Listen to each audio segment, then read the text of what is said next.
meant a real chicken. I was like, no, I've never killed one and skinned it. Sorry. No, I'm not that bad. I've had chickens. I love them, but I won't kill them. No.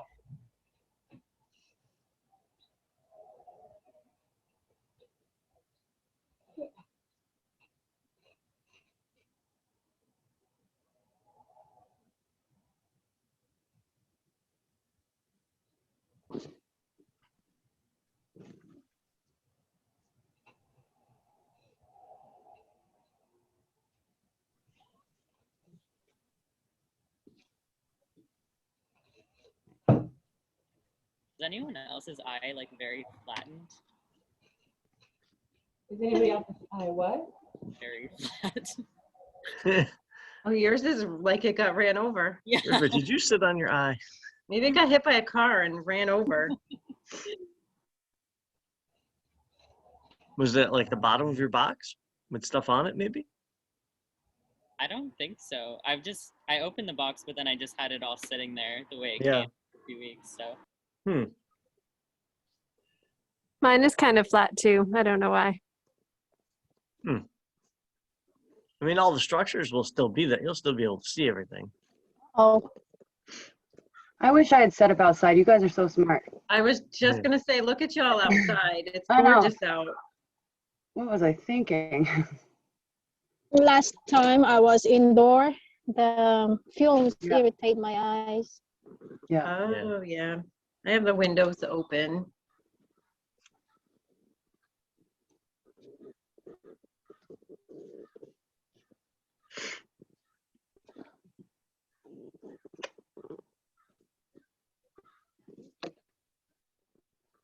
Oh, I might have got some of that liquid.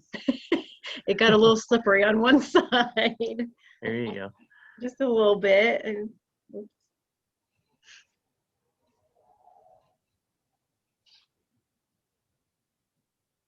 Whoa. So how hard can I push down on this without ruining it? because I'm struggling to cut open that layer. In my experience, you won't ruin it. Okay. I mean, you have to hold it. You know, it's pretty thick to cut through. That cornea, or the sclera rather, is really thick to cut through. It's really tough. I usually try to puncture it or cut a little hole in it first and kind of let some of the liquid come out. Okay. The liquid that's in the back of the eye, it's called vitreous humor. It's more like a jelly almost, more viscous. But there'll be some like dark colored liquid that comes out.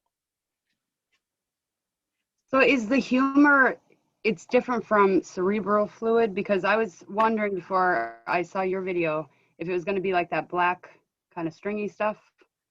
No, from yeah, it's different than that. It'll be in the preserving back stuff? of the eye. It'll be more like clear jello. Yeah, yeah, I saw that. But before I watched that, I was wondering if that's what it Yeah. would be like. Or if that was from just the preserving process, or if that was, No, that's actually that you and- you have that substance in your eye. It's what keeps the pressure inside your eye. yeah.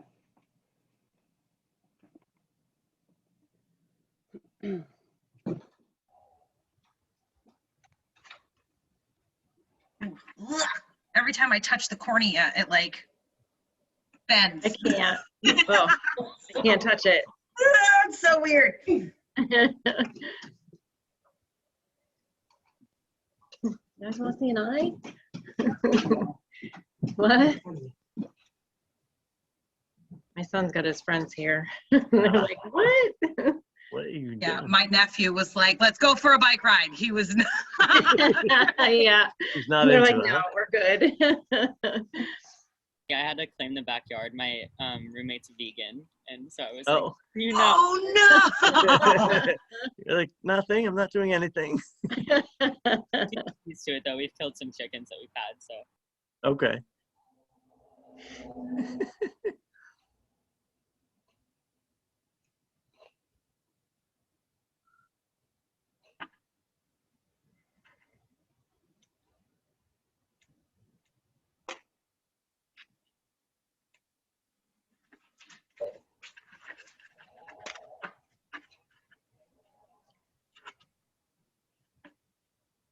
I see like a veiny thing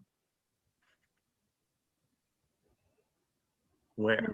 see what it, I don't know if you can see it. It's like, you can see a tiny bit of it right, oops, right there, and it goes up into the eye.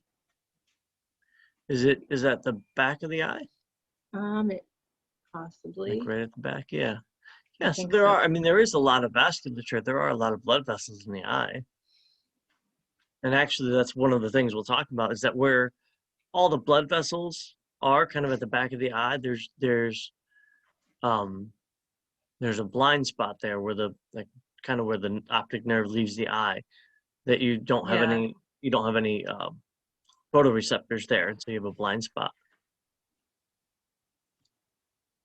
Holy mackerel. Am I supposed to pull out the lens out of the socket? Yeah. Yep. I would cut the eye, make a coronal cut or frontal cut, separate It the front. did. Yep.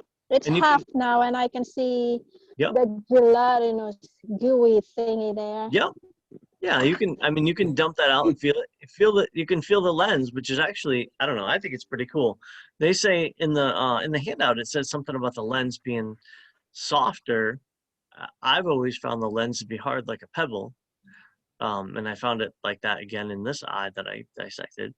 But the lens is it's like a clear pebble or a clear stone. Oh, so the gooey stuff is not the lens yet. It's No, just that's the just matrix. that's the humor. That's the vitreous humor that fills the back of the eye. But the lens is kind of suspended in there. I see. The lens is that hard little, it looks like a little rock. Oh, I feel it. I feel it now. Woo. Mhm. Oh, found it. Oh, yeah.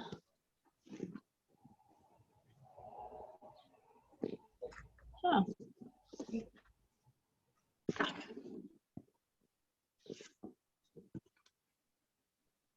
Oh, God.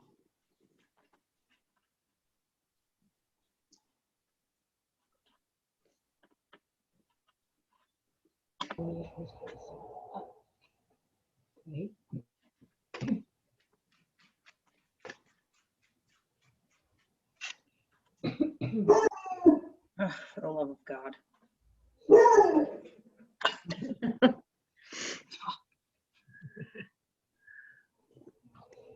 Waiting for mine to do that. They must be back from their bike ride. Kids. Or the mailman's here. Oh. It's usually the mailman.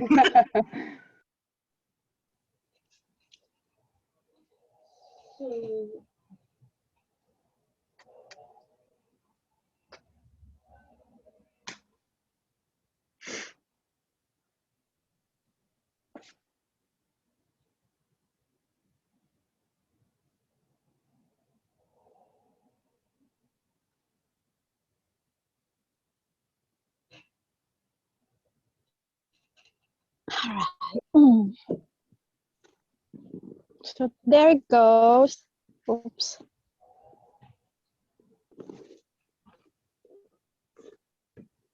How far down do we cut when we cut in? Like there's like a darker area and then it stops. So I cut the darker area. So you want to separate the front of the eye from the back? Okay. So And probably so right there. I would go just behind that gray area, like go Okay. all the way around. Through some of it, Okay. especially the bottom, if I remember correctly, the bottom of the sclera is a little bit thick to cut through. Once you separate the front from the back, you can look through the front and you can see the iris, you can see all these little muscles radiating out from the center. Oh, Like that's so weird. it's pretty Oh cool. my gosh. That's interesting.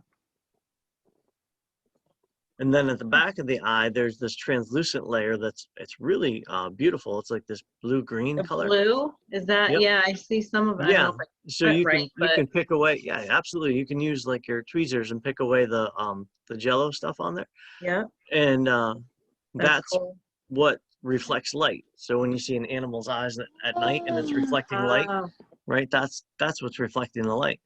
okay, that's neat. So this part right here. Yeah. The blue, yeah. Pretty. Is it the same in a human eye? Or is it not as reflective in the It's back? not as reflective in a human eye, right? That's why you can't, like in a human's eye, you don't see that same, Right. what word am I looking for? Like reflected, like at night when you look into like a cow's eyes or something. Because Right. I'm looking at cow's eyes at night all the time. Exactly. Or a cat's eye, yeah. Right. Cats, dogs. You have a Right, farm. right, okay. And that lets more light in? Do they have better vision at night? They do. They do have better vision at eye. Now, I don't know why cows do. I mean, grass isn't really going anywhere. So the you whole know- thing about carrots isn't true, huh? That we tell our kids? Oh, No, it it's is. not really true. Well, isn't it vitamin A? There is a vitamin in carrots that's, I mean, it's not bad for your eyes, but Right. it's probably not going to help your eyesight. Not gonna No, I cure. still tell them that. Not gonna, yeah. I know, I do too. We're horrible parents. Are we cutting on the posterior end of that opening or? You can. There's not much to see behind that layer, so you can take like Yeah, tweezers just- and pull that layer off, and it's just black underneath it. That's where the photoreceptors are. That's where the retina is. Most of the interesting stuff is on the other half, the front half of the eye, Julia, The front. where the iris is, and you've got the all the muscles that are radiating out from the pupil to the iris and all that stuff. Do we take that jelly out, Sure. the front of the eye? We can take. Yeah. And when you do, you'll feel the lens, right? You should definitely feel what the lens feels like. So our eyes have muscles that are strong enough to pull that lens, right? To change the shape of that lens to adjust how we see. What specific pictures are we supposed to be taking? So in the there's not much in that PDF handout, right? There's I would say take a picture of the eye. Once you open it, take a picture kind of showing the front half, the anterior portion, and then a picture showing the posterior portion. That's about it, really. I mean, that's kind of all I did. There's not really, with the brain, there were more specific pictures. Make sure you had this structure or that structure.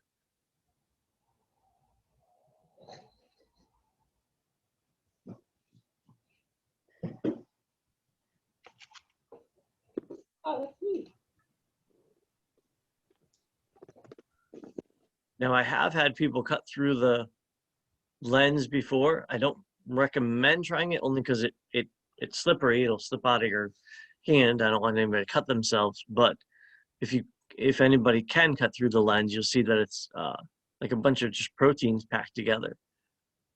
It is transparent. You can let it kind of dry out, and you can use it. You can, like, if you came back to it tomorrow and it was dried out, you could see through it, kind of like a magnifying glass.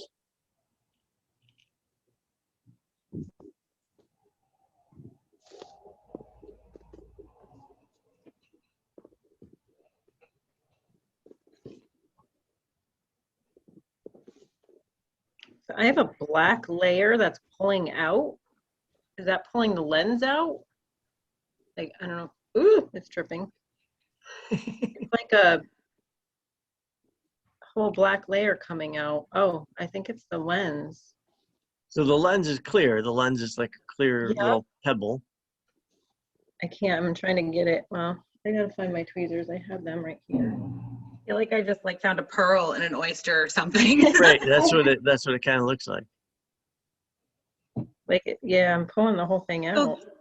the lens is what like helps us view everything. Like, Right. What we'll see today is that you pass light through the pupil, through the opening, and then you have muscles attached to the lens that can like stretch it to help the light bend. So the light has to hit right at the back of the eye, which is the retina.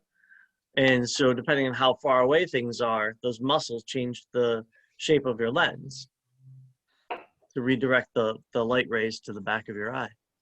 So I just put this black, like the lens out. It's attached to this black. film. Right. So that's the iris and the muscles attached to the iris. Okay.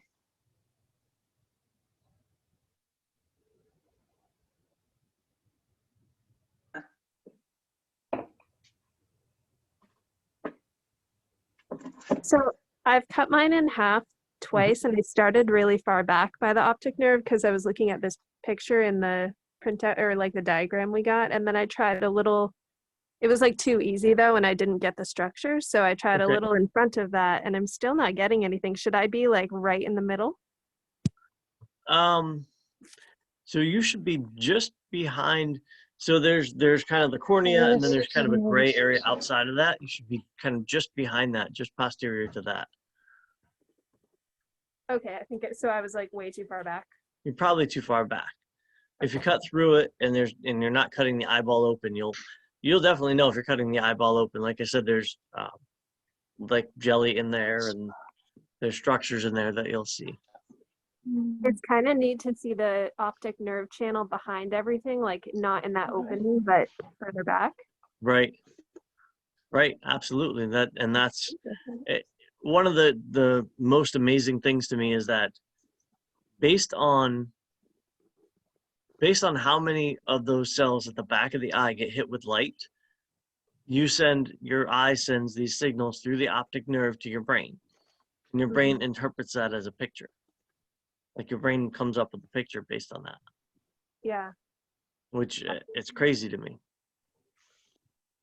I'm studying chemistry at the same time, so and I learned about light and this exactly, like this thing you're talking about with how our brains are actually seeing this. And so I'm even thinking of it on like an atom level of like the atoms releasing electrons when they're hit by light, and that's Right. like what makes things visible as well as this process. It's like really such an intricate interaction.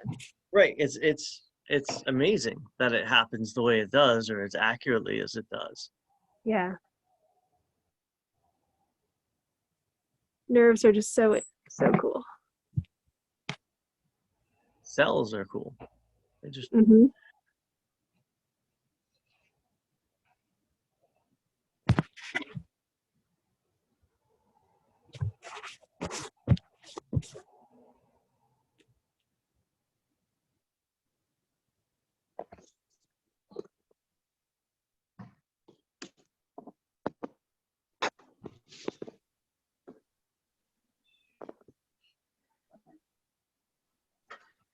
So our retina is literally just that thin piece of tissue that was over that goes over the choroid.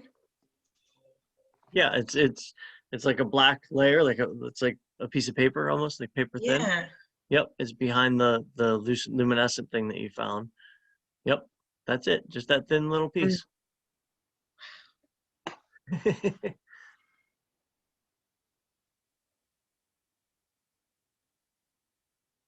Is it connected by like fibers or something?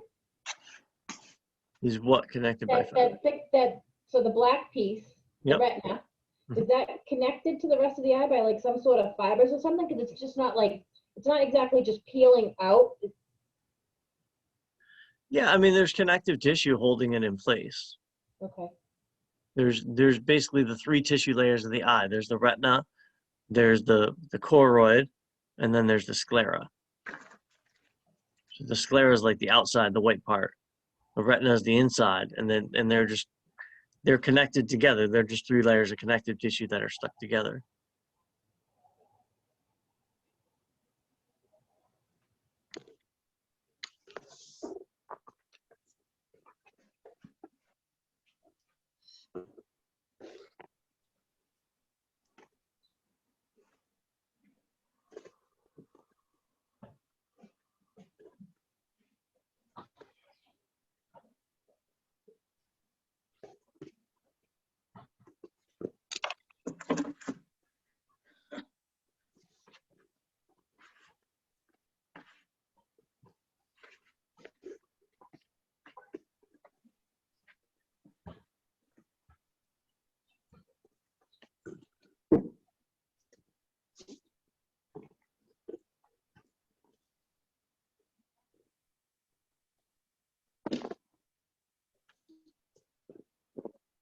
So the lens is like mostly proteins, right? Yeah, absolutely. I cut mine in half. It's very cool.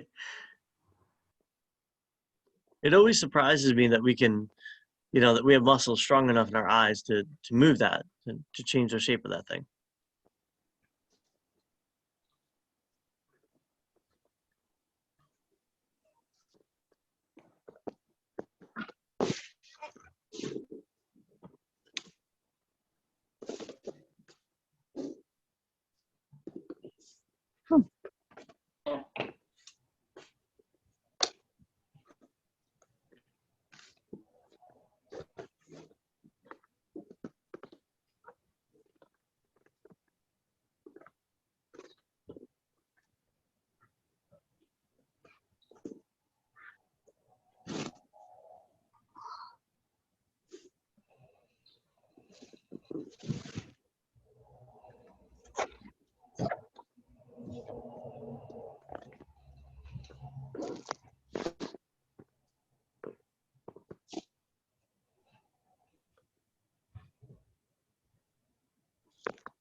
I'm just gonna run downstairs and get a paper. I'll be right back.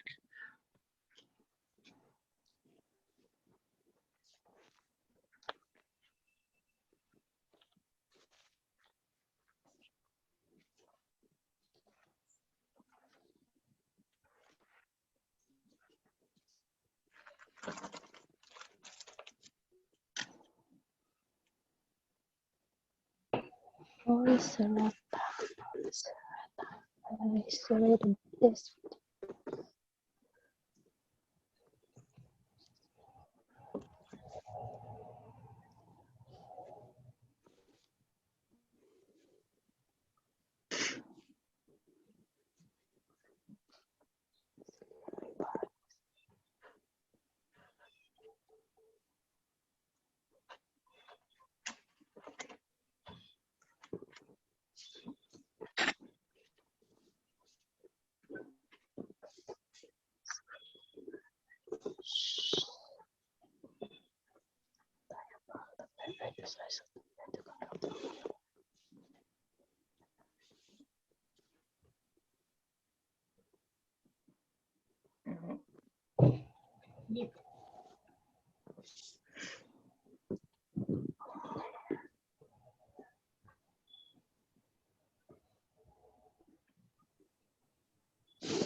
This almost looks like a mother of pearl kind of thing. I know, isn't it neat how Yeah. reflective it is? Yeah. It's kind of neat. Well, Yeah, it reminds me of an abalone shell. yeah. Yeah. Well, mine doesn't cover the whole back side. It looks like it only covers basically about half.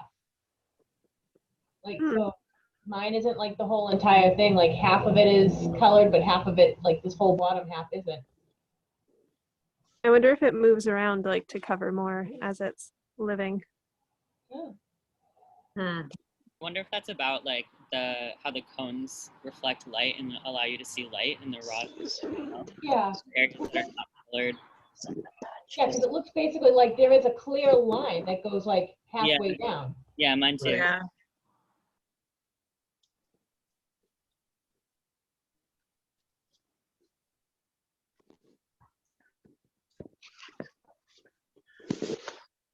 California.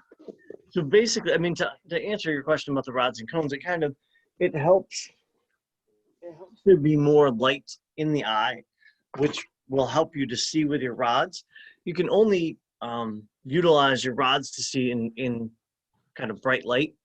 When you don't have enough light around, you're using just your cones.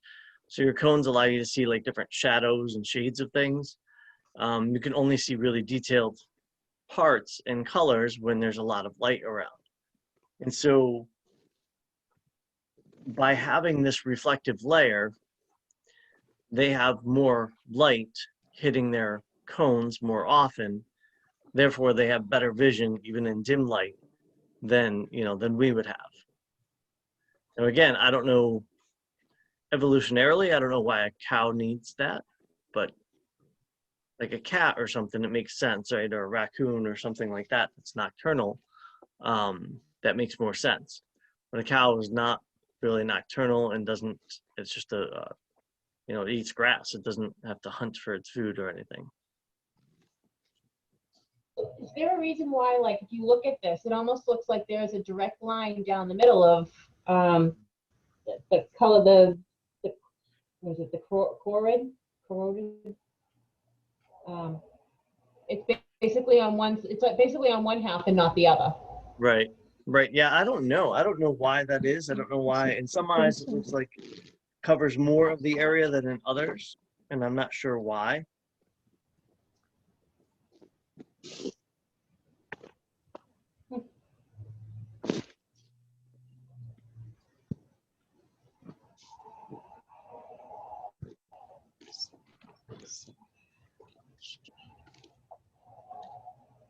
Now, you may have answered this already. Is this pretty standard size? Like, our eyeballs are the same size as this?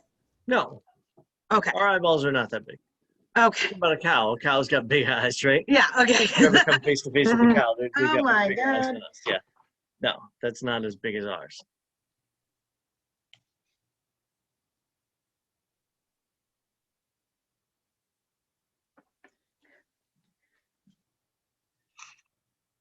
And the brain last week obviously is much smaller than a human brain. Although for a sheep, it seems really small still, right? The brains that we dissected.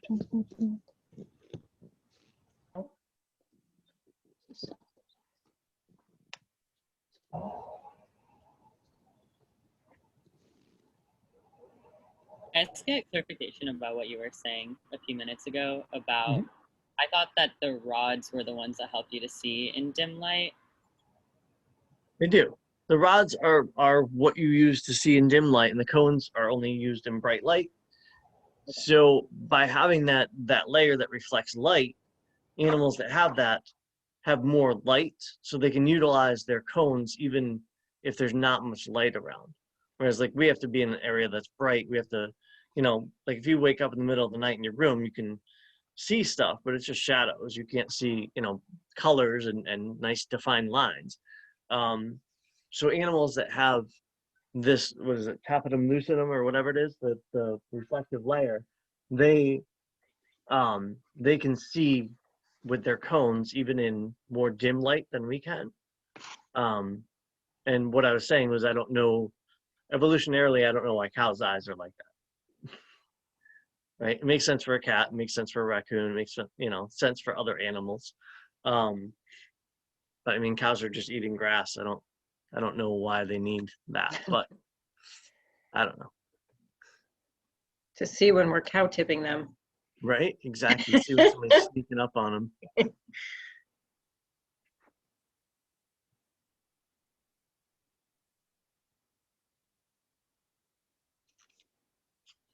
I have a question.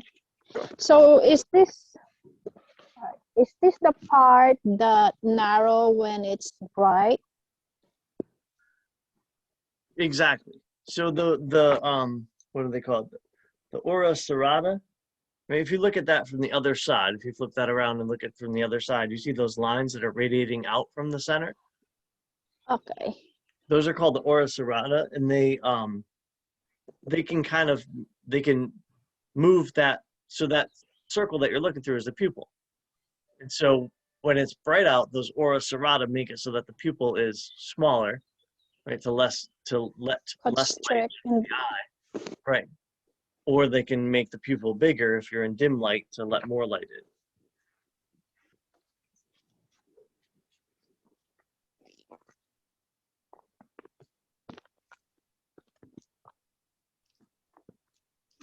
seven iris pigmented eyeball.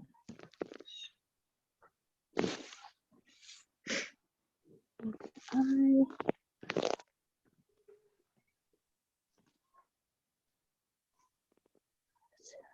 Oh, number 10. Oh.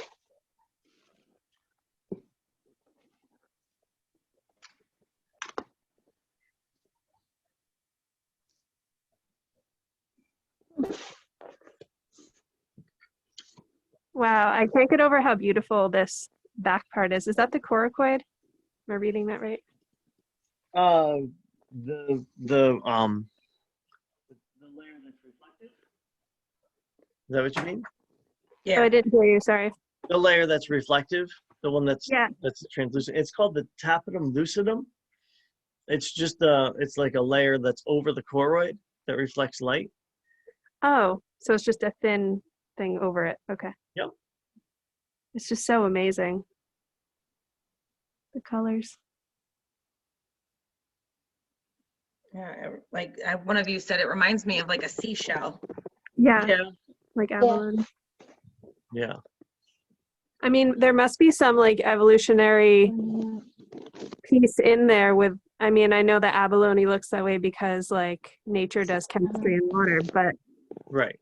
I don't, and it's a protective mechanism, the reason that abalone builds like shell, but as far as the color, I don't know why exactly. Maybe it's just more happenstance. I don't know.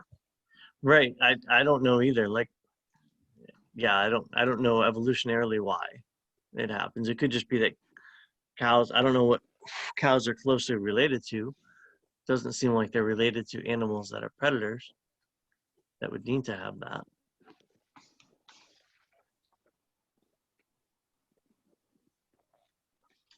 Now I want to like do some research. I don't know. Mhm. So above that like squishy layer, that was the retina. That was kind of in front of that blue green layer. Yeah. It was kind of attached to it. It was like it's like a yellowish whitish color. Mm-hmm. Yeah, and you probably had to pull it off. It was probably kind of attached to it. Yep, that's the retina. So is That's that- where the photoreceptors are. Okay, so that's both the neural and the pigmented layer. Yes. Should we be removing that colored layer in the back, or You can can. it go beneath that? Or I You kind of can. don't. There's remember. nothing behind. So the retina's in front of that, and then there's that pigmented layer, and then the choroid is behind it. So the choroid is that black layer, and that's where the blood vessels are. So that pigmented layer basically just reflects light back into the retina. Okay. And You- is that, there's like a white layer that's thicker behind the black layer? Is that just like fibrous tissue, or is that That's the anything? sclera. different? Okay. That's the sclera. So the three layers are the retina, the choroid, and the sclera. The retina is the layer with the photoreceptors in it. The choroid is that black thin layer that's the layer with the blood vessels in it. And then Mhm. behind that is the sclera, which is the white of your eyes. Which is Almost like cartilage-like. yeah, it's a very thick layer. And the retina, the sclera is the same layer that makes up the cornea in the front. So the front of the eye, that's actually clear, and that's what the cornea is. It's that thick layer. Okay. Making sure I I'm have a seeing it. question on number 2, blind spot. Is it in this, what's part of this? Cornea attached to this?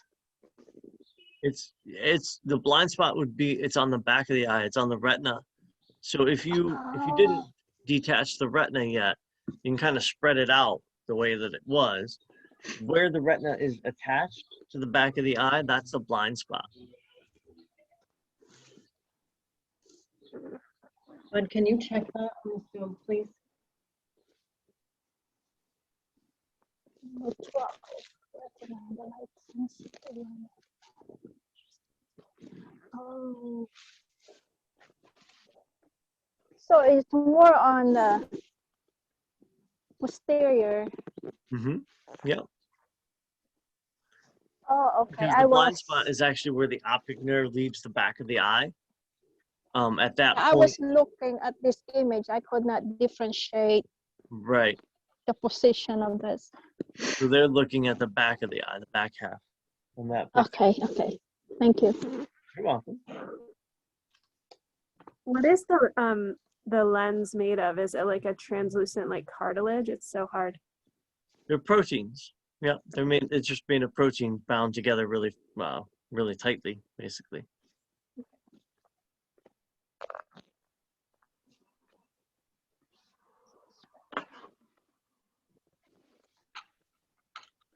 And it doesn't look.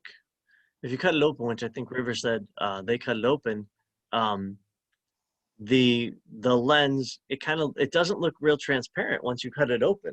It kind of looks white and thick and chunky, and then when you bind all those proteins together, it's transparent. Oh, neat. Sorry, I didn't catch that, but I'll try that. I'll try to cut it open. Just be careful if it slips out from under your hand. You don't want to cut your finger. I always worry when I people try tried. to cut that Yeah, I tried it stuff. I don't want to cut my finger. open. Right? Scalpels are meant for cutting. It's not flesh, worth it.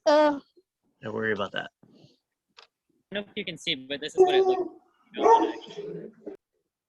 You cut yours? Yeah. See, River's Yeah. got theirs. Yeah, I'm too afraid to. I just put it in the styrofoam tray so my hand's not involved, and I just cut it gently. But it was kind of disgusting, I have to say, to cut that one. It was a bit weird, but it looks like a grape.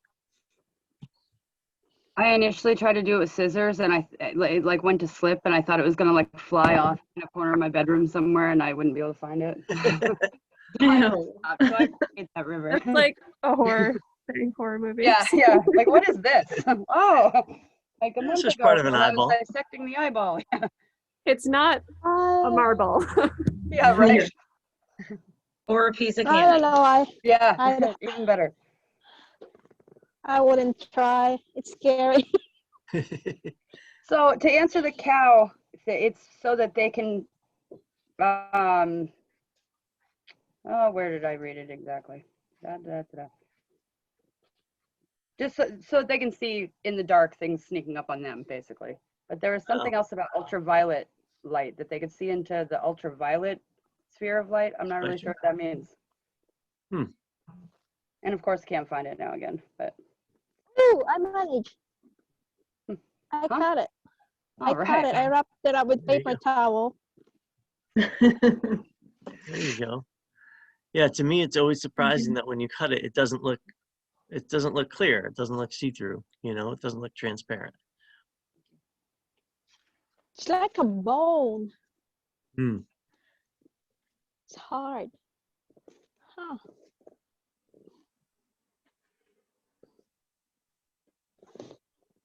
Is it clear when it's alive though, or is it always cloudy like that?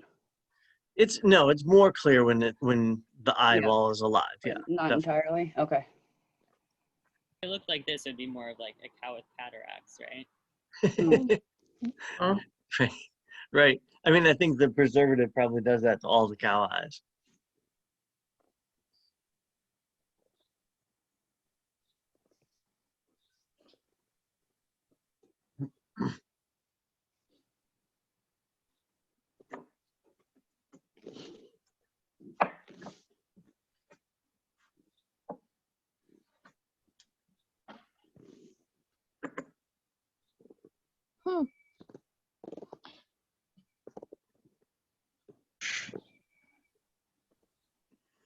I'm wondering if it's really this hard or it's just preserved. Right, exactly. I wonder that too. I don't know how hard the lens actually is. It must be somewhat hard, right? But I don't know how much the preservative makes it harder, obviously. Oh.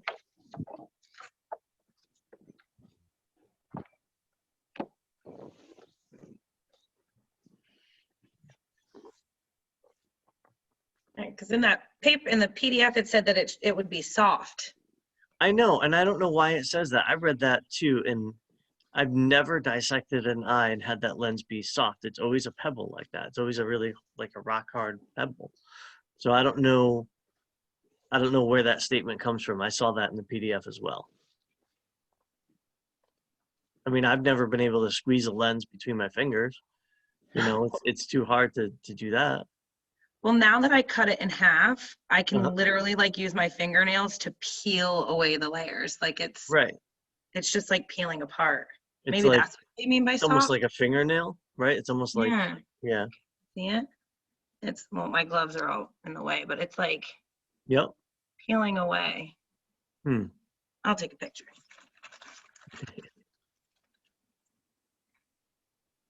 This is like coating on the optic nerve. So, one of the things that we have on nerves is we have coating that insulates them and it makes the signal travel faster, like myelin. So it's probably some sort of a fatty tissue that's insulating the nerve that makes the signal move quicker down the length of that nerve. Is that what we were talking about last week when I mentioned the resident that I have? Right, Yes, The myelin, okay, I just wanted to myelin. put Yep, together. Thanks. absolutely. The reason I say it might not be myelin is just because in the central nervous system, it's a different type of cell that wraps around the axon. In the peripheral nervous system, it's myelin. But the same action, like the same, The same action, right? Yeah. It's wrapping around the neuron just to Yeah. insulate it and make that signal travel faster. Not like one a of conductor. the something. Oglio. What's that? The cell that wraps around the central nervous system, like myelinates central nervous system cells, is like oglio. Oligodendrocytes. Yep, oligodendrocytes.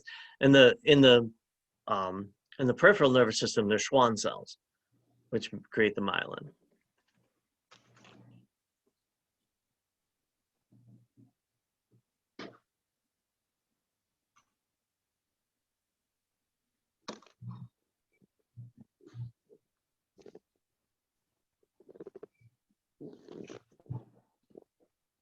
Like, why do you always get itches on your face when you're doing something like this? It's been this whole time. It's driving me crazy. Anybody I else? know. Yep. I've had a hair that keeps going across my face. Yeah. As soon as you put gloves on, that's what happens. Yep. Right? Yeah, exactly. There's some connection.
Honey, come here.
I have a question about the cornea.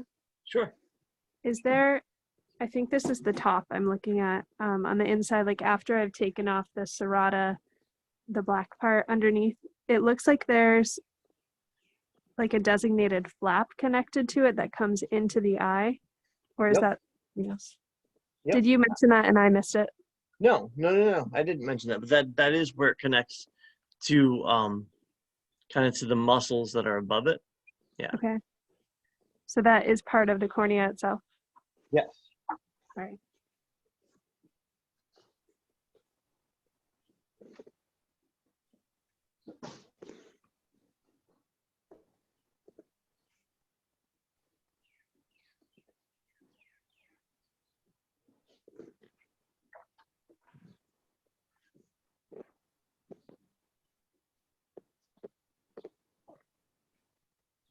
I'm just doing these in person. More fun, Yeah. and it, like when we're all in the same room looking at all these things, you know.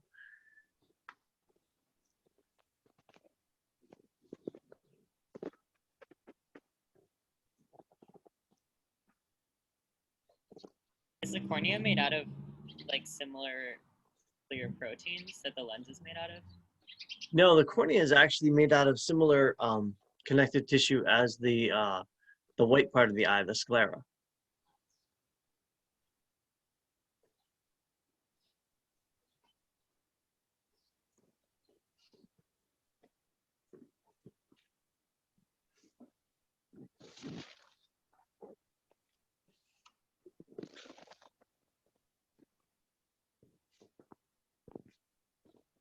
Were you all saying that it's really hard to get the cornea off?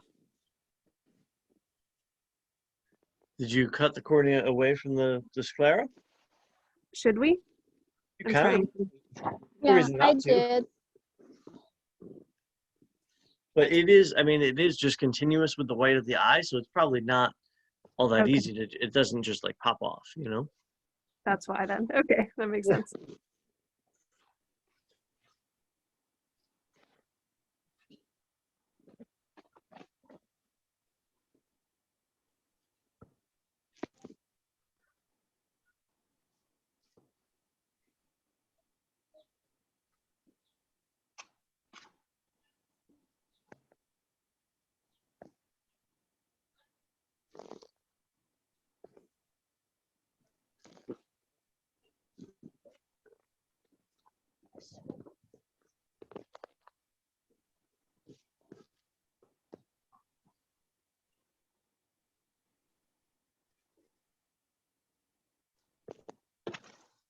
Oh, it just fell in my lap.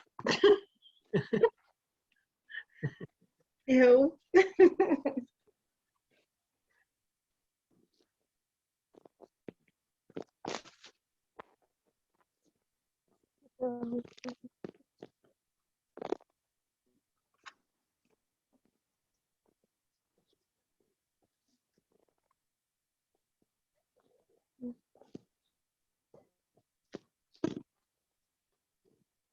Could we keep any of this for any reason? You don't have to. You can if you want. Okay. Just put it in a plastic bag and like a Ziploc, like a little lunch baggie. So what, can you go over the pictures again? I know you did. I had to step away quick when you were going over what we should take pictures of. Oh, it's mostly just if you could see on the chart here, these two pictures, just once you cut it in half, you could take a picture kind of through the front of the eye and through the back of the eye or into Okay. the back of the eye. That's really all you need for pictures. I mean, there's only really a few structures to see, right? When you're looking through the front, you can see the pupil, you can see the iris around it, you can see that ora serrata, those serrated lines. And when Yep. you're looking at the back, you can see kind of where the retina is and then where that translucent tapetum lucidum is. And that's about it. There's not a lot of other structures that you can see in the eyeball. Yeah. Okay.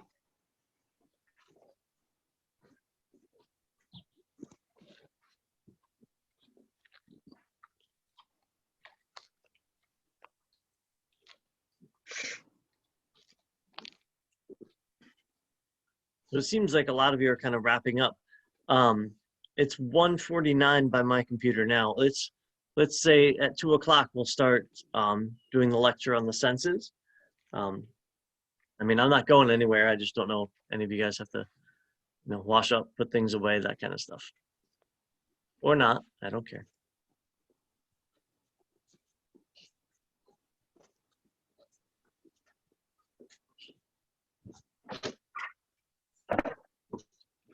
You guys wanna play with the eyeball?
All right, so I will start to get going on lecture. So last week we lectured on the nervous system. There's a lot in the nervous system. There's, autonomic and somatic. There's peripheral and ventral, and we went through a lot of different things in the nervous system.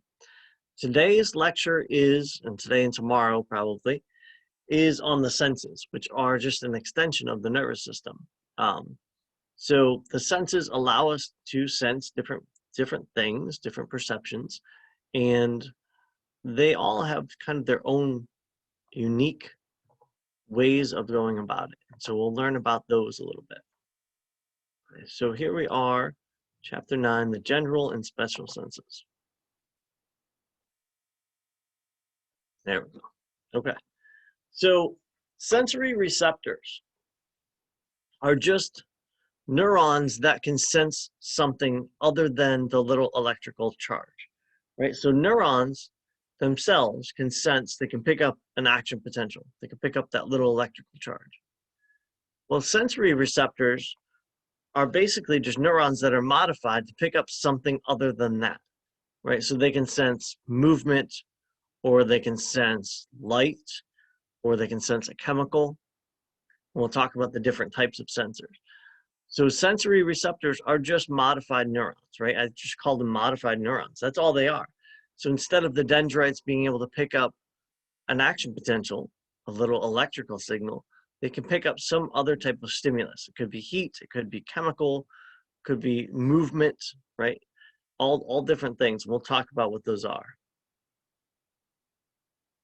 There are more complex sensory receptors. Some receptors are sensitive to only one type of stimulus. For example, a touch receptor can only respond to movement or pressure. It can't respond to a chemical, right? Chemicals would be things that we taste or we smell. Some receptors have more complex structures. We just dissected the eye. I would say that that's a pretty complex structure for sensors to be in, that the sensors at the back of your eye are sensing photo, they're sensing light, or the photoreceptors. And so you have to get the idea or the definition between the difference between a sensation and a perception. A sensation is when there's sensory information that arrives at the central nervous system, right? So something stimulates that nerve and it sends a signal to your central nervous system, to your brain. Perception is actually conscious awareness of that sensation. So sometimes those signals are going to your brain, but you're not actually aware of that, right? Oftentimes there's internal things that are going on in your body that you're not aware of. Adaptation is a really cool thing that happens. Adaptation is a reduction in sensitivity in the presence of a constant stimulus. Basically, there are certain senses that your brain will ignore after a while. Your brain just says, all right, forget it. I'm done telling you that you're feeling this because you're not responding to it. So this involves a reduction in the amount of information coming to the cerebral cortex, the higher brain center. So think about if you go into Yankee Candle and you start smelling the candles. After a while, can you smell the difference between any of them? No, but I have a headache. Right, exactly. Your brain gives up. Your brain's like, all right, it's another flower. I don't know. I can't smell it. What happens if you go to bed at night and you're lying on your side, you have your hand under your pillow, your head on your pillow? What happens to your hand? Goes to sleep. Goes numb. Falls It asleep, dies. goes numb, right? So what's actually happening is there are receptors in your hand that respond to pressure. So when your head is on your pillow on your hand, it's putting pressure on your hand, on your fingers. And those nerves are sending a signal to your brain saying, hey, there's something pushing on your hand, right? You might want to move your hand. There's something pushing. And you're asleep, so you're not doing anything. You're not going anywhere. So your brain eventually just gives up. Not gives up, but your brain stops receiving that signal anymore. Your brain says, all right, well, that's obviously not that important. It's not hurting this person, right? So, okay, we're going to stop receiving that signal, and your hand's going to go numb. Those nerve endings are going to go numb until you start moving again, right? And then you get pins and needles. It starts tingling. That's adaptation. You didn't move your hand when you felt pressure against it, so your sense just adapted to your hand not moving. Okay, there are some senses that adapt, like pressure that you have on your hand, like smell. There are senses that do not adapt as we go through here. Pain, your pain receptors don't adapt, right? Pain is there for a reason. Pain tells you not to do something. And so you're never going to adapt to pain. Your brain's never going to ignore that signal, right? Temperature is a good one, good example of something that adapts. Oftentimes you get into cold water, right? Whether it's a lake or a pool or something, it feels really cold when you first get in there, and then you're in there for a few minutes and it doesn't feel cold, right? It doesn't feel bad at all. So that's a good example of a sense that it adapts. But that's like a lake that's not really, really cold, right? Just, Right. you Well, know, like- like hypothermia, like you're gonna Right, not- right. Not not like feel that. cold, But right? like in the Okay. summer, yeah, in the summer when it's Gotcha, only okay. like 70 degrees in the water and it's, you know, it's Okay. cold when you first go in there, but then you adapt to it. Nothing extreme, okay. So then we get this idea of general senses versus special senses, right? General senses arise in areas throughout the entire body. So here are some of the general senses: temperature, pain, touch, pressure, vibration, and proprioception. Special senses arise from only one area in the body. So special senses, name some special senses that we have. Taste. What is it? Taste. I just can't hear you. Taste. Taste, good. Yep, taste is one. You can taste with your tongue, right? You can't taste with your hand. It doesn't work that way. Smell, Smell, taste, smell. What else? Hearing. vision. Vision, Sight. sight, yep. There's another couple. Hearing. Hearing. Feelings. And the one that they didn't, the one that we kind of didn't grow up learning about is equilibrium, right? Yeah. You learn about 5 senses when you're a kid, or at least when I was a kid, I remember there being 5 senses. There's more than 5. And, you know, smell, taste, vision, and hearing are all special senses. And then touch would be one of the general senses. One that you don't think about a lot is equilibrium. You do have a sense of equilibrium. It's in your ears, right? That's where you sense equilibrium and balance. So general senses from all over the body. You can sense temperature anywhere, right? I'll run a bath for my child, and if I stick my finger in it or my toe in it or whatever, it's going to feel warm. I can feel it. Pain, you can have pain anywhere in your body. You can feel, like I said, touch. You can feel if a bug lands on your leg or your foot or your hand or your face, you feel it. So these are general senses, can arise from anywhere in the body. Special senses arise from only one area in the body, like one organ. So then we get these classes of general sensory receptors. Remember, sensory receptors, they're just modified neurons. They're just neurons, but instead of the dendrites being able to pick up an electrical signal, they're picking up something else. So we have these classes of sensory receptors. They're classes of these modified neurons. And the classes are based on what the neurons are responding to. So we have nociceptors, which respond to pain. They're in a class all by themselves. They only respond to pain. We have thermoreceptors, which respond to temperature. Our thermoreceptors are those general or special senses. But they're general, right? They're all over the body. We have mechanoreceptors. So thermo means temperature, right? What do you think mechano is? What do you think those receptors respond to? Mechanical. Mechanical movement, right? So touch and pressure, those are mechanoreceptors.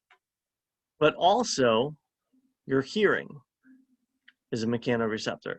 What we'll learn is that anytime something makes a sound, it causes a ripple in the air, causes a vibration, and it moves cells that are inside your ear.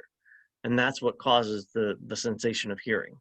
So mechanoreceptors, touch and pressure receptors are general senses, whereas hearing is a special sense. They're all classified under that one group. And then chemoreceptors. What's the prefix chemo mean? It's a chemical. Chemical. They respond to chemicals. We'll see that taste and smell are because of chemoreceptors. You have chemicals that bind to those modified neurons that allow you to taste or to smell something. Okay, so nociceptors. These are the pain ones. They are free nerve endings. They adapt very slowly. They really don't even adapt because you need pain, right? Pain is important. Pain is there for a reason. It tells you that something is wrong, or it tells you if you're young, maybe never to do that again, that kind of thing. They are very prevalent in superficial skin, so near the surface. joint capsules. We have nociceptors in our joint capsules. If you've ever injured, a knee or an elbow or something, you know that that's painful. Covering of bones, again, when you break something, you can feel it. There are pain receptors there. And all around blood vessel walls. If you cut yourself, you can feel it. There's pain. They are uncommon in deep tissues and visceral organs. So they're more common near the surface. They have large receptive fields, so they can sense pain for over a large period of geographical area, large area of your body, and they respond to extremes of temperature, mechanical damage, or dissolved chemicals. One of the things that actually binds to these nociceptors is a chemical called bradykinin, and bradykinin is in your blood. And so, have you ever cut yourself? Like maybe you were in the kitchen, cutting up something for dinner, and you cut yourself by accident, and you looked and you're like, oh, that's gonna be bad. Like you can see that it's a cut, but it doesn't hurt right away. And then all of a sudden, like a second later, it hurts. You get that delayed hurt. Well, what happens is there's actually bradykinin. There's a chemical in your blood that when it gets out of your bloodstream and it binds to those pain receptors, it triggers pain. So that delayed response is normal. It's because it took those few split seconds in order for the bradykinin to bind to those pain receptors.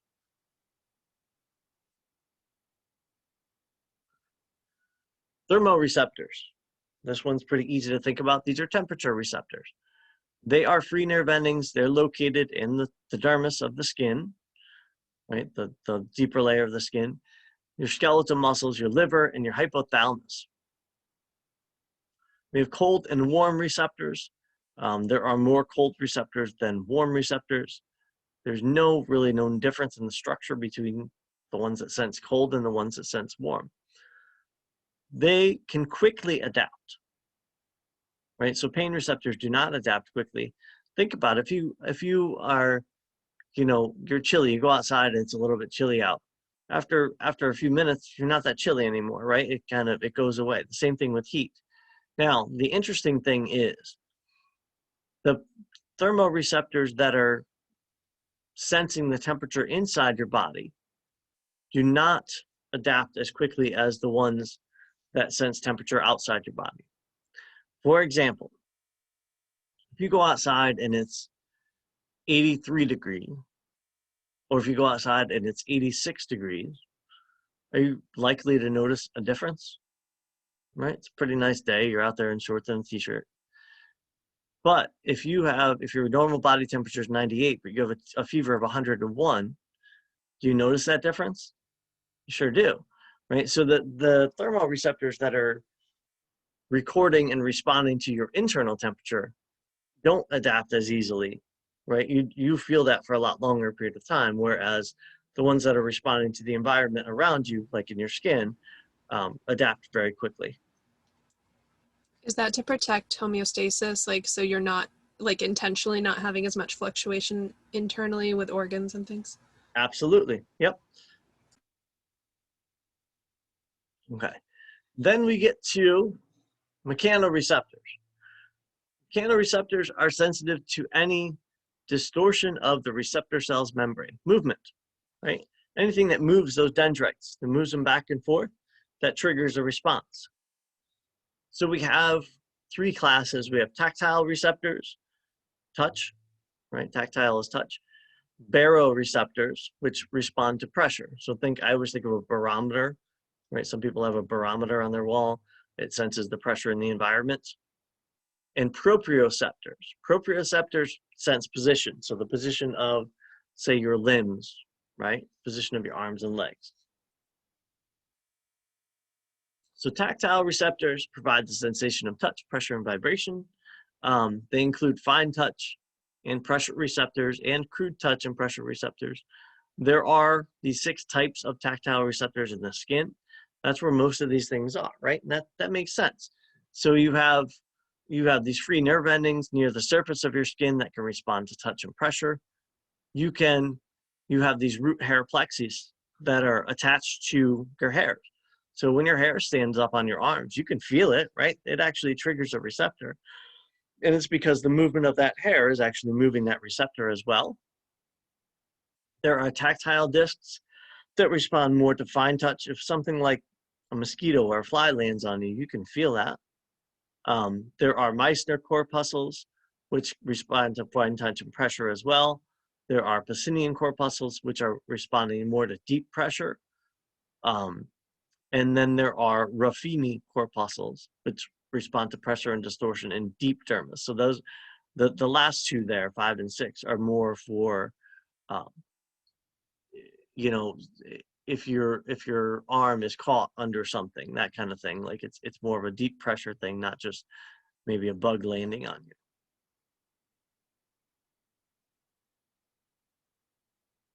And so here in this figure, they go through the tactile receptors in the skin. And you can see that a lot of the ones that are up near the surface, like the free nerve endings here, they're going to respond to even the lightest touch or the lightest amount of pressure. Whereas some of these deeper ones, right, are actually responding to much heavier touch. Because in order to put pressure on your skin and move something that's way down here, it's got to be more pressure, right? It has to be something that's more significant. So these tend to respond to stimuli that can move them based on how deep they are in your skin. Then you have baroreceptors. Those monitor changes in pressure in an organ. So inside blood vessels, your lungs, your digestive system, your urinary tract. Okay, so as pressure changes, the elastic walls expand or recoil, and the movement distort dendrite branches. It changes the frequency of action potential set, and it responds immediately and adapts readily.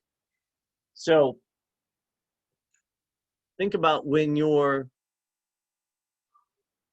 urinary, let's say urinary, right? When your urinary bladder is full, it stretches, right? Those receptors that are in that tissue also get stretched. And so those dendrites are getting stretched, and they're sending a signal to your brain saying, okay, this organ is full now, right? This organ is more full. We have to do something about that. So you have these in your blood vessels and in your lungs and in your digestive system, but you're not consciously aware of those signals, right? In your blood vessels all the time, you're sending signals to them to either dilate them or constrict them and change the blood pressure inside them. But we don't consciously know that, right? That's just happening from our medulla oblongata. The same thing with our lungs. We're constantly changing our respiration rate based on how much oxygen we have and how much CO2 we're trying to get rid of. But we don't sense that, right? You don't actually feel that. And so here are some of the baroreceptors. Again, you have some big important ones right in the carotids in your aortic arch. So that those are sensing the blood pressure essentially. And in response to high blood pressure, what they can do is dilate your blood vessels to make that pressure lower. If your pressure is low, they're going to constrict those blood vessels and make the pressure higher. Okay. Then we have proprioceptors. So proprioception is that sensation of understanding where your joints are in space. And so these proprioceptors monitor the position of joints, how much tension there is in the tendons and ligaments, and the state of muscle contraction. They do not adapt. Okay, you don't want these to adapt. These are things that prevent you from let's say, hyperextending your knee or your elbow. Right? You have nerve endings that are monitoring the ends of the muscles near that joint and the tendons that are connected to that bone, so that when that tension increases in those tendons and in those muscles, that stretch increases, they're sending a signal to your brain saying, don't move this muscle further, right? You don't want to hyperextend this. So those don't adapt. Your brain's never going to ignore that signal.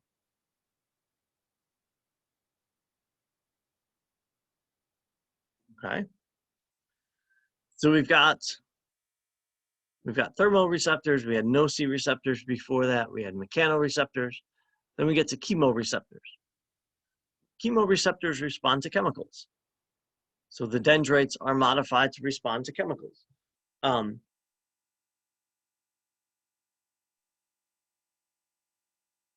Peripheral chemoreceptors for plasma, carbon dioxide, and pH are in the carotids and the aortic bodies.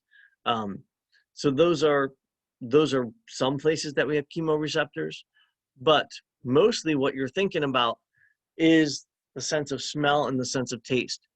Okay, smell and taste are also triggered by chemoreceptors or sensed by chemoreceptors. The sense of smell is called olfaction, right? And you have olfactory organs in your nasal cavity. You have olfactory epithelium lining your nasal cavity. Basically, any chemical that's dissolved in the air that makes its way into your nose binds to those olfactory receptors, and they send a signal to your brain. And your brain kind of categorizes all these signals, right, and can recognize all these different smells. Only about 2% of inhaled air is carried to your olfactory organs. So, mostly what we're inhaling air for is to get oxygen. But the repeated sniffing increases airflow and exposure to stimulation of olfactory receptors. The more you sniff something, the bigger chance you have of binding that chemical to your olfactory receptors. So here's a diagram, right? Here's your nostril, here's your nasal cavity. The olfactory receptors are hanging down from the top of your nose. So this is your brain, right? They're sticking through this bone, which is the ethmoid bone, into the top of your nose. Now, these parts that are sticking out, those are essentially dendrites. And so any chemicals that come in are going to bind to those dendrites, which creates an action potential and sends that action potential to the olfactory bulb. This was cranial nerve number 1, right? Olfactory bulb, olfactory tract, goes to your brain.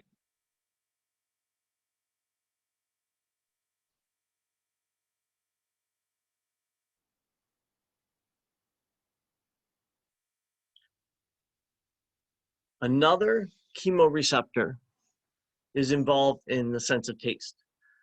Taste is called gustation.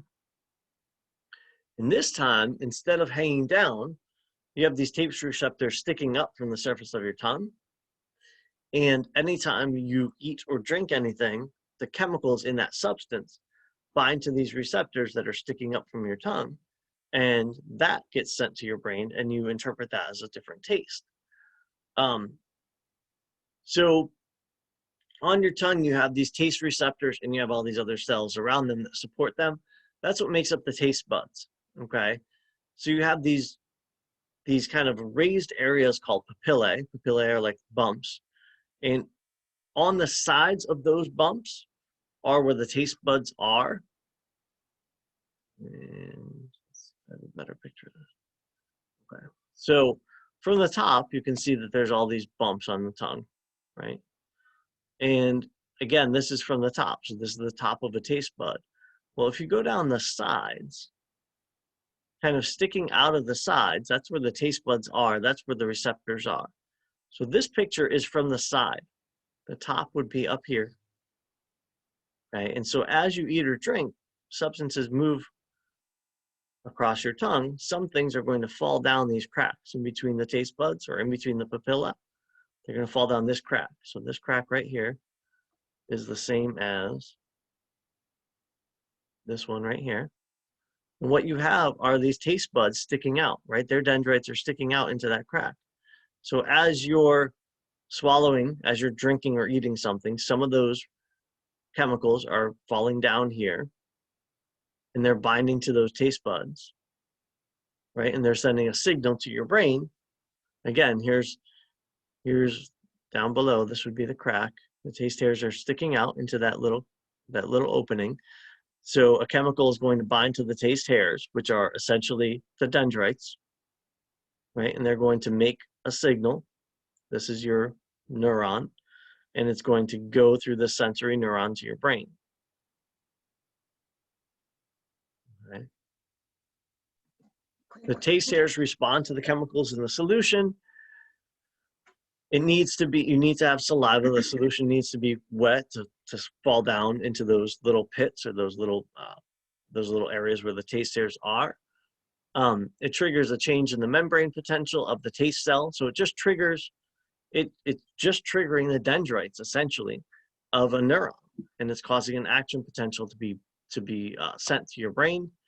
There are primary taste sensations: sweet, sour, bitter, salty. It was always considered that there were certain parts of your tongue that you could taste those senses more on than others. Scientists are starting to get away from that and say, no, most of the time you can sense these things throughout your tongue. They might be stronger in certain areas of your tongue. For instance, sweet is stronger at the tip of your tongue, and bitter is stronger at the back of your tongue. So bitter would be something like tonic. And scientists have, in the past probably 15 or 20 years, recognized umami as a fifth primary taste sensation. That doesn't fit into the other four. And umami it's like the taste of soy sauce, right? It's considered a protein taste. It's a taste of meat. It doesn't really fall into any of these other things. And it's hard to imagine because we think of soy sauce as really salty, or I think of soy sauce as really salty. But it's a different flavor that's underlying that salt, right? And that's umami. It's not like any of these others. It's not a combination of these others. So, Quick question. Yeah. So just because we're talking about it, and I burnt my tongue very bad last night on a piece of pizza. Uh-huh. So, Sauce what under the cheese always gets it. Yeah. So the taste buds, like I could definitely feel like blisters on the roof of my mouth, but what happens to like the top of the tongue when the taste buds, like obviously the heat didn't go between those cracks down to, like the receptors and stuff. So how does that work? They grow back, obviously. So the heat, they grow back. So the heat actually, it destroys the taste buds. It burns them, right? Okay. But your tongue, just like your skin, just like the lining of your digestive tract, your tongue is making new cells all the time. So within a few days, you'll have new cells replacing those ones that got burnt. So basically, the burned ones are damaged, and you can't taste anything when something hits those cells that are burned. Yeah. You can't sense that. Your body can't sense that. Can't sense that taste or that flavor. But in a couple of days, you'll regenerate new cells, new taste buds to replace Okay.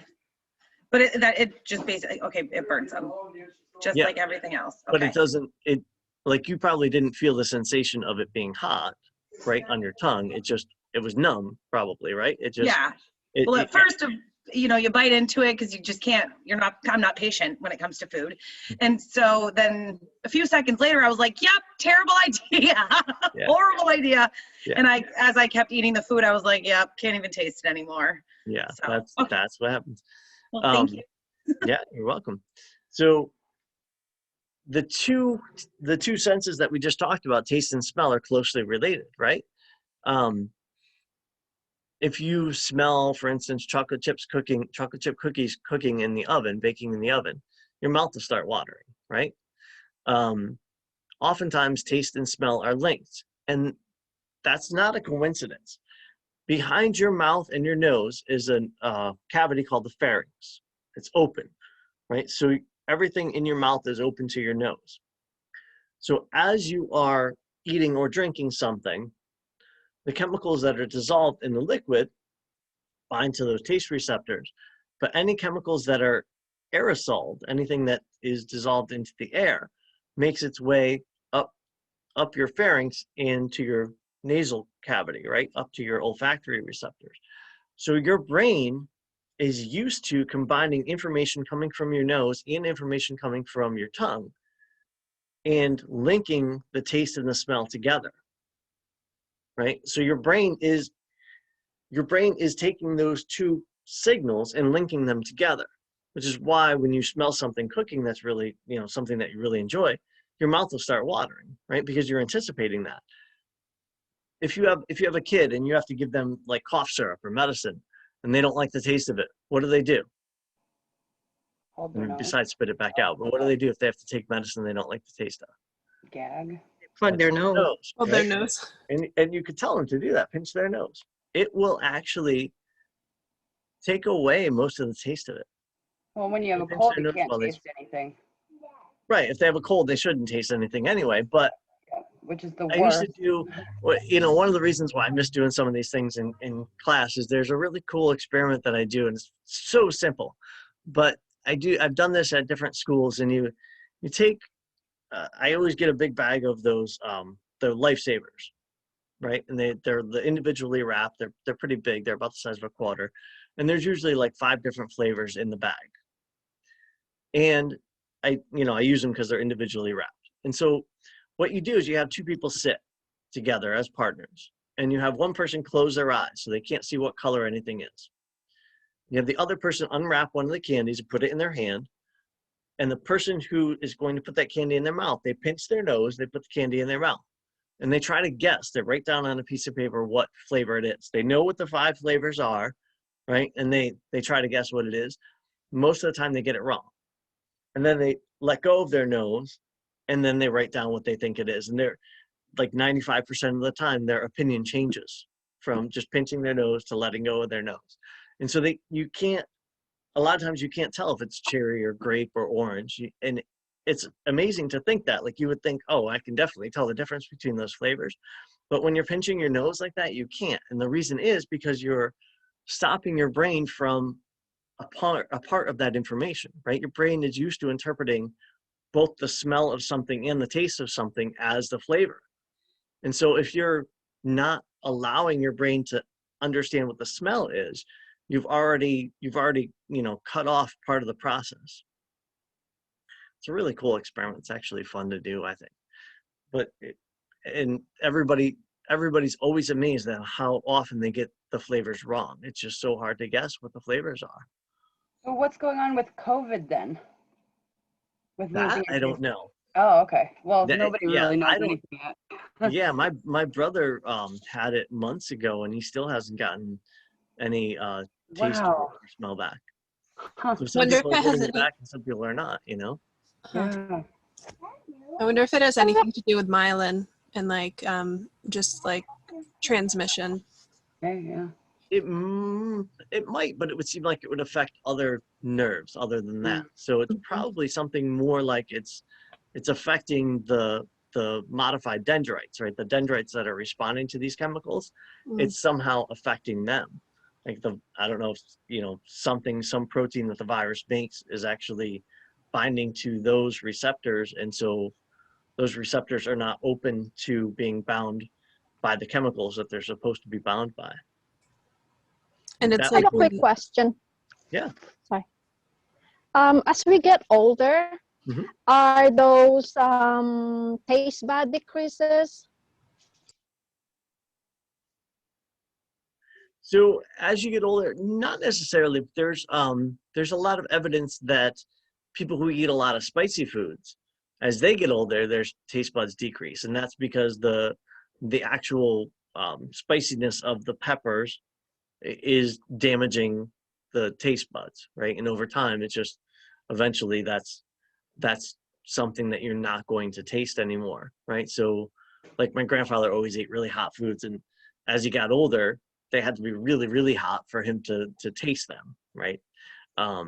So there is that. There's also the fact that people who are smokers damage this epithelial layer, right? And so people who are smokers often have a decreased sense of smell and taste, and they oftentimes don't notice it until they quit smoking, right? If somebody's a smoker for years and then they quit, a few months later, everything will taste different to them, and it's because their body regenerates those taste buds and those the olfactory receptors.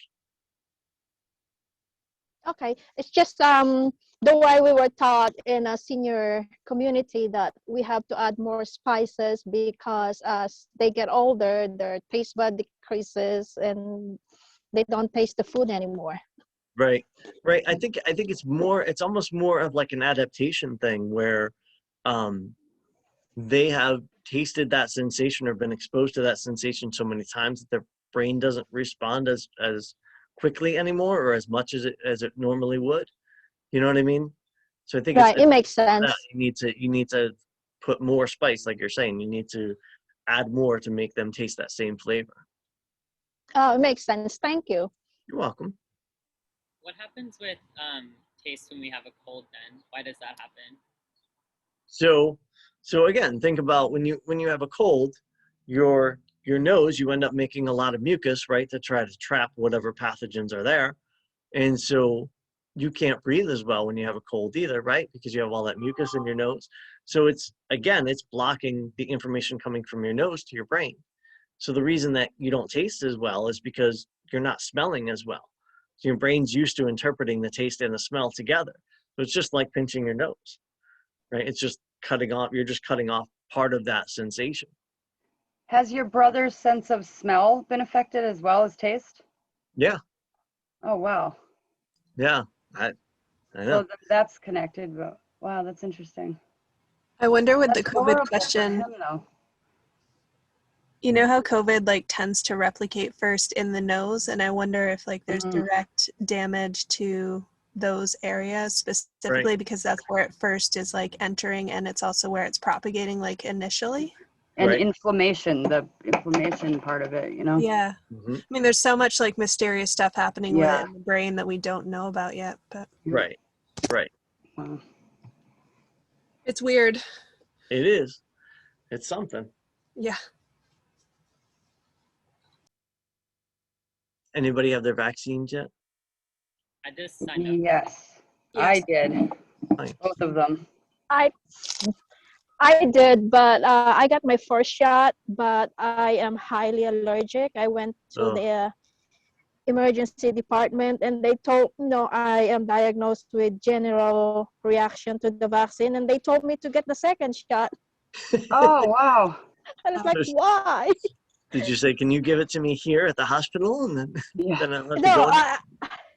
I just, I was puzzled, and it's like, no, I'm not getting it. And since then, I'm still breaking out. You see me scratching. It's been about 6 weeks since my shot. I'm still breaking out. It gave you hives? Like, Yes, 3 hours later, I have hives on my back, and then it Wow. progressed. Then I got blisters on my esophagus, the back of my Jeez. mouth. Oh my And have you then reacted that way to other vaccines? yes, I reacted that way too with flu vaccine, and Yeah. I had booster of MMR. It's the same way, but it came to the point that it triggered my bronchitis, and I couldn't breathe. Oh my goodness. Yeah, so Wow. no more vaccine for me. I had my last one on March 5th, and I felt really crappy for about 24 hours, and then I was okay. Yeah, that's what I'm hearing from most people is that the second one Yeah. is kind of the one that knocks you out for a day or two and you have a fever or you feel really crummy. Just so Um, tired. I just but couldn't then stay that's- awake. It was crazy. But, Yeah, that's what I've heard. And then I've heard some people that haven't had any. but My I have grandmother- 16 residents at Mhm. where I work, and none of them, after their second one, had a simple, no symptoms, no fever, Right. no anything. Wow. I was going to say in the older Older, population, it doesn't seem to better, be. My grandmother's 97 and she had both and didn't have a reaction either of them. The stronger Like, your oh, immune fine. system. Yeah. Yeah. So It's it could be interesting. something like they've been exposed to this before. Mhm. I don't know if you guys remember when the bird flu was a big deal, like 10 or 15 years ago, when it came around. They found out that strain of the flu came around like in the 30s, and so they were expecting elderly people who have a weakened immune system to have a worse reaction to this, and the numbers didn't bear that out. And it turned out that a number of people had seen that particular strain of the flu when they were very young, and so they still had immunity against it. Wow. So that, it could be something weird like that, some weird anomaly that we won't figure out for another few years, Yeah. Something with T cells waking up or something, right? I was reading about it, but it was kind of hard to understand. Yeah, so whenever you are exposed to any pathogen, virus, bacteria, anything, your body, your immune system makes up cells to fight it, but it also makes up what are called memory cells that stick around for years. And, theoretically, some of them stick around for your whole life. Like supposedly if you get, chickenpox, I had chickenpox when I was a kid, I can't ever get it again, right? Because my immune system will fight it off very quickly. And that's why we get boosters of certain shots, right? That doesn't always work. So that's why things like tetanus, you have to get boosters of. But that's the theory, is that your body makes these memory cells, and so you won't ever get sick with that strain again. And that's what happened in the case of that bird flu, that they had memory cells against that bird flu. They had T cells that remembered it when they saw it. So it could be something like that again, because coronavirus is, a lot of common cold viruses are coronaviruses. I have a question. So beginning of April last year, I got really, really bad COVID-19. I was sick for 10 days. So that was my first immunity. Then I got the vaccine. So technically I have 2 immunities. You should. If you got coronavirus, you should be, I did. you should be immune to it. Now, depending on how much the coat surrounding it changes, right, then you could be susceptible to it again. It's kind of like the flu, right?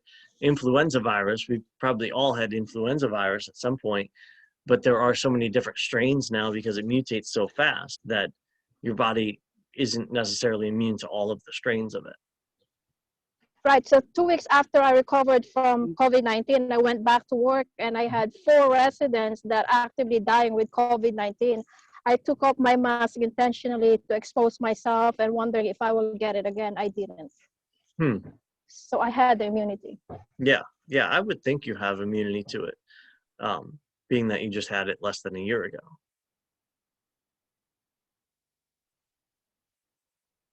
I haven't We had gotten no my shot yet. cases where I work. I couldn't believe it. Really? Not one. Yeah. Well, Yeah, I we're in haven't- Shelburne Falls, so we just, No, it was March 15th last year, and we just kind of locked the place down. right. Nobody Myself in, and nobody out. another woman, and they really don't have many family members, which is horrible. But in this case, I think that's why. Right, that's a saving grace. And it's just kind of us. There's very few staff members, so we were just home and there. Mm-hmm. So we got Yep. lucky in that respect. Yeah. Yep. Yeah, I haven't gotten the vaccine yet in Connecticut. I live in Connecticut, and they're kind of going by age, and so right now it's only for 55 and up, and so I don't qualify yet. And they also put it out there for teachers, but only K through 12 teachers, not college teachers. I teach at a couple of schools where I'm in person in labs, and what they do is, based on the size of the room, Department of Public Health says you can only have so many people in the room. And so if it's a 3-hour lab, half the students come for the first hour and a half, and then the other half come for the second hour and a half, so that there's less students in the lab.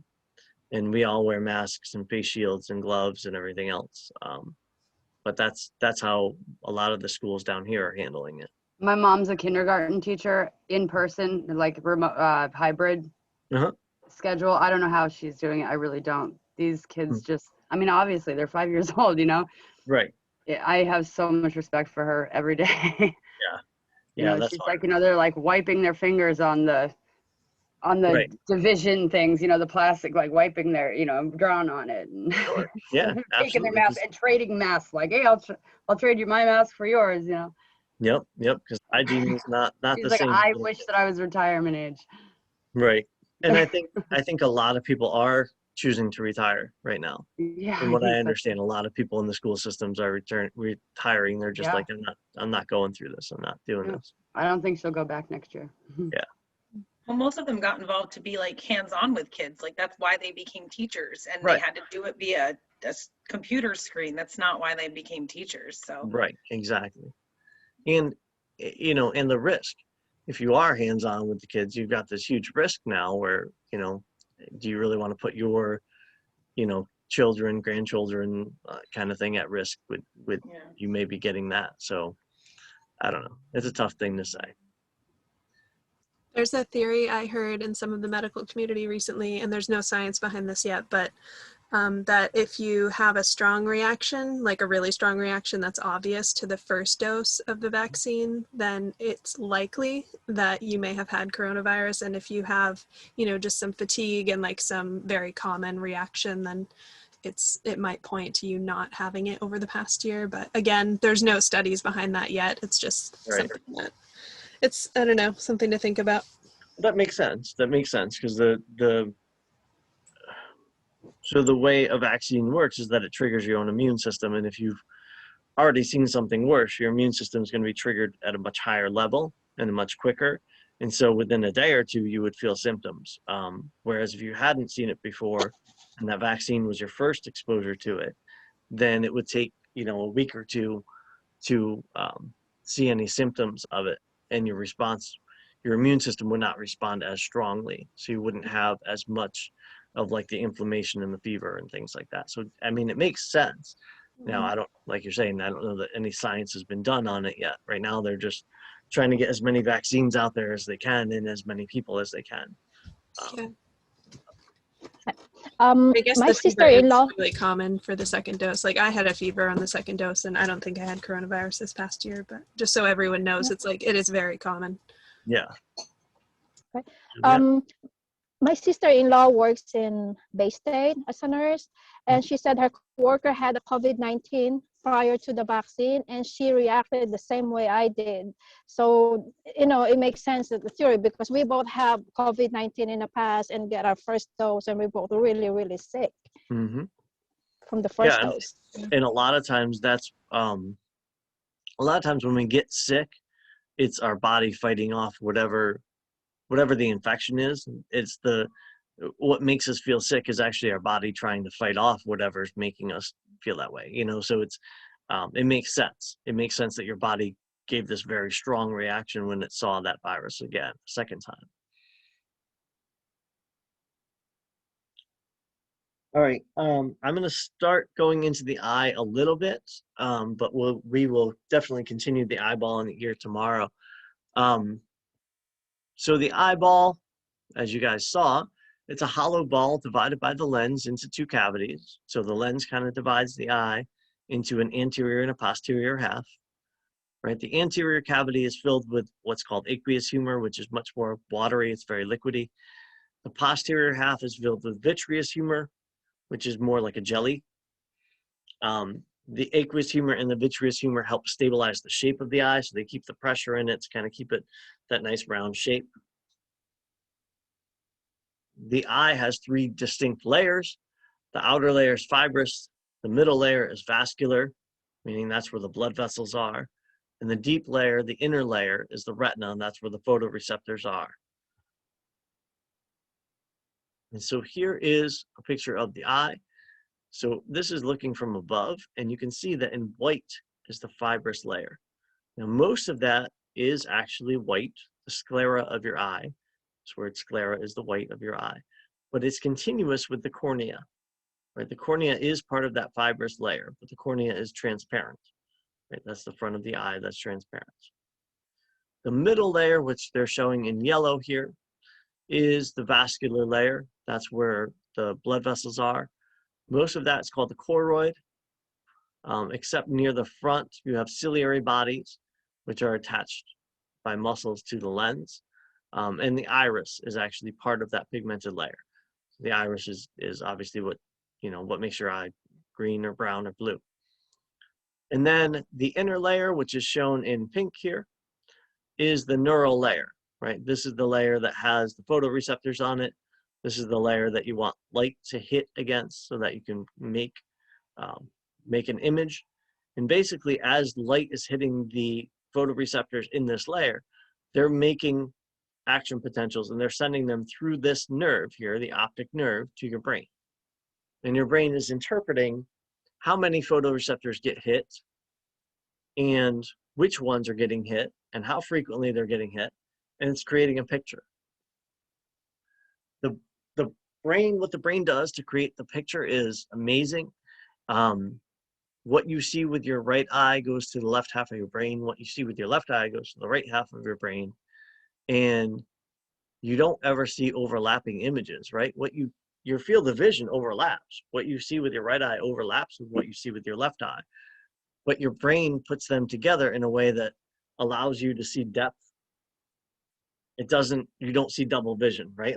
Unless something's wrong. Unless you have something wrong, you can see double vision, but you very rarely see double vision. And that's because your brain is merging these two images together very quickly. So it's flipping them over. That's the other thing I didn't say. Your signals come to your eye and the image is inverted. And so your brain flips it back over and merges it together. There's a few cool things you can look up, a lot of different things on vision. There's so many cool studies.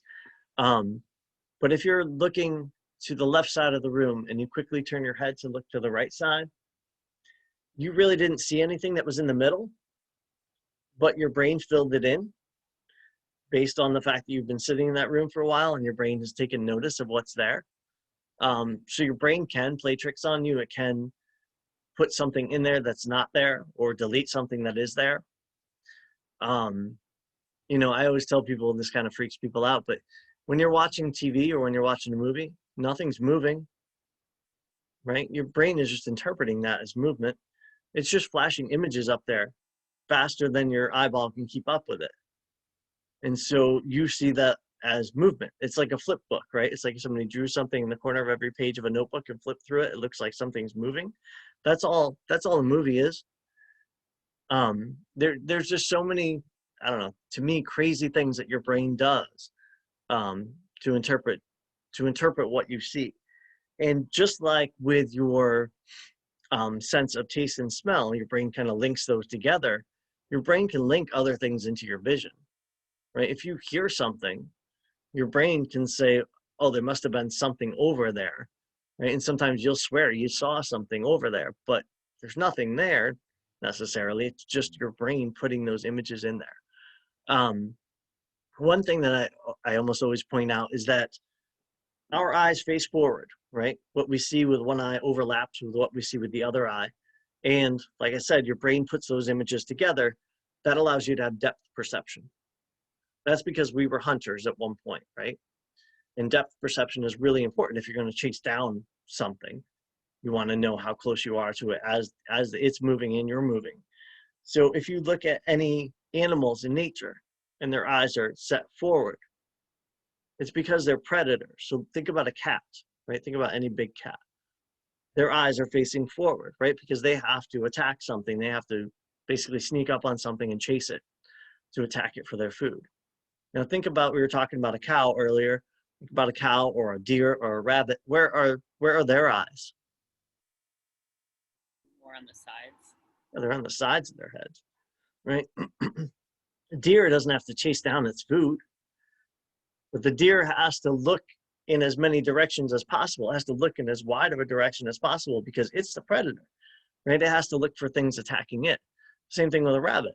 It has to look for something attacking it, right? It doesn't have to sneak up on grass. It doesn't, depth perception isn't that big of a deal. The grass isn't moving. But what's a big deal is being able to see as far around it as it can. And generally, animals that have eyes that are set to the side like that often have very good hearing, right? You think about a rabbit has the big ears that kind of do the telescope thing. And it's the same thing. It's to try to, a rabbit is prey for a lot of different animals. So it's to try to detect any little movement, any little thing that it can see or hear to try to get out of the way of a predator. So you can learn a lot just by the way the eyes are set even in an animal. So I just think there's so many amazing things about the eyes. Now, what I'm going to do is stop there because it's almost 3 o'clock. What we'll do tomorrow is we'll talk about the actual pathway that the light takes through all these structures. Remember, the light is out here in front of the eye, and it's got to go through all these structures, and it wants to hit right here on the retina, at the fovea centralis. That's where it really wants to hit. And so there's all these different things. It has to go through the pupil. It has to go through the lens. It has to get through the vitreous humor. There's all kinds of things that can move that ray of light. And so it's pretty amazing that we see things the way that we do.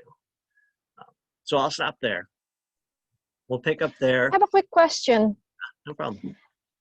Did you post these slides on a Moodle? I was looking yesterday. I couldn't find the slides. Yes, the PowerPoint is posted. The under this week, there's the nervous system, and then there's the senses. So it's posted probably further up than where some of the other information is. All right, thank you. I'll look for it. Yeah, let me know if you don't find it, but I'm 99% sure it's there. Okay, I will email it in case I couldn't find it. Thank you. You're welcome. I have 2 quick questions. Sure. If possible. Can you repeat what you said about the flipping of information? Like, did you say it comes in upside down and then it's flipped right side up, or is it the other way around? It comes in upside down and flipped right side up. Does that There's mean actually- our world is upside down, like all of our things? No. It's your eyes invert the image. Right. So your eyes flip the image over, and then your brain flips it back over. Oh, that's what you meant. Okay. I was So like, hold on, there's reality. Yeah, there's actually really cool studies. Inverted glasses. There's a scientist that made up these inverted glasses. So he made up these glasses that, when the subjects put them on, they saw everything inverted, right? They saw everything flipped over. So you put these glasses on, and it takes a little while. I forget how long it takes, but it takes a while for your brain to kind of adjust to it. And then all of a sudden, everything you're seeing is inverted. And if you wore these glasses for a period of time, and then you took them off, everything would still be inverted for a short period of time, and then your brain would flip it back over again. Huh. So it wasn't like instantly, but your brain learns pretty quickly to flip things over one way or the other, you know, so your brain has to flip it over a second time, which it's pretty cool. You can read the experiments there. I think just look up inverted glasses experiments on Google, and you can read some cool stuff about that too. There's just there's so many cool things about the eye that are crazy. And my only other quick question is just about the iris and the color. I was just wondering, in the specimen, like in the dissection, why the color, maybe it was visible, but I didn't really see the color of the eye. Is that just hard to see that structure? So I think it's a combination of, it's probably hard to see with the preservative, and it's probably just always really dark brown for cows. Mhm. I don't know. I've never looked into the eye of a lot of cows, but I I'm think I assuming know. that most of them have dark brown eyes. I don't know. So the color is based on the amount of melanin that's present, which is why most people have dark hair have dark eyes, right? It's the same coloring. Or if you have light hair, you might have light eyes, like blue or green eyes. So the color of the iris in mammals is based on the amount of melanin that's there. So I guess my assumption was always that cows have dark eyes, have dark irises, but I don't know that for sure. I don't know if just the preservative does that. Does anybody have any insight in that? Yeah, I've worked on a dairy farm. Most cow eyes are dark. Are they? I couldn't remember if brown or blue, but I thought it was brown. Okay, so people that have like dark hair but might have like hazel eyes or something, like, is there anything with melanin about that, or is it just different levels? Yeah, it's an anomaly. It's going to be rare that somebody's going to have a genetic makeup such that they have a lot of melanin being produced for their hair color, but not a lot of melanin being produced in their skin and in their eyes. Right? Mhm. There are people that have like light skin and light eyes and dark hair. It happens. It's just much more rare. It's usually more common that if you have dark hair, you have dark eyes. If you have light hair, you have light eyes. Okay. It's just a much more common set of genetics. All right, thanks.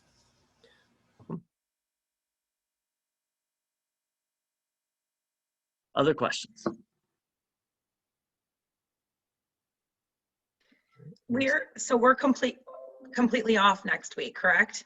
Correct. So Okay. one of the things I'll do tomorrow is I'll put up the syllabus and make sure we're all on the same page, because you guys have spring break next week. So I'm not assigning anything next week. And then the week you come back from spring break is the endocrine system.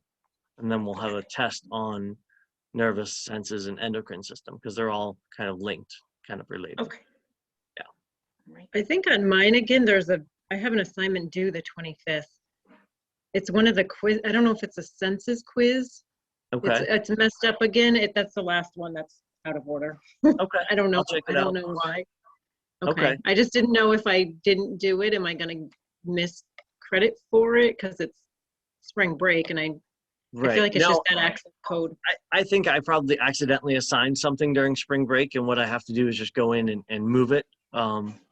Just because I can't have you guys, I can't have any deadlines next week when you guys are on break, technically.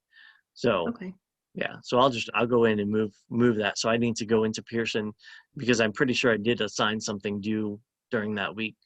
So I'll move it to, the Monday after spring break or whatever. Okay. Thank you. You're welcome. Happy St. Patty's Day, everyone. Thank you. You too. You too. Excited for dinner. I hate to say Have it, a but I good thought it was day. so ironic that we're like dissecting a cow eye and a lot of us are cooking corned beef. I was like, Oh, yeah, true. cow day. Yeah. But enjoy it. Yes. Enjoy. Bye. I'll Bye, see you guys. guys Thank tomorrow. you.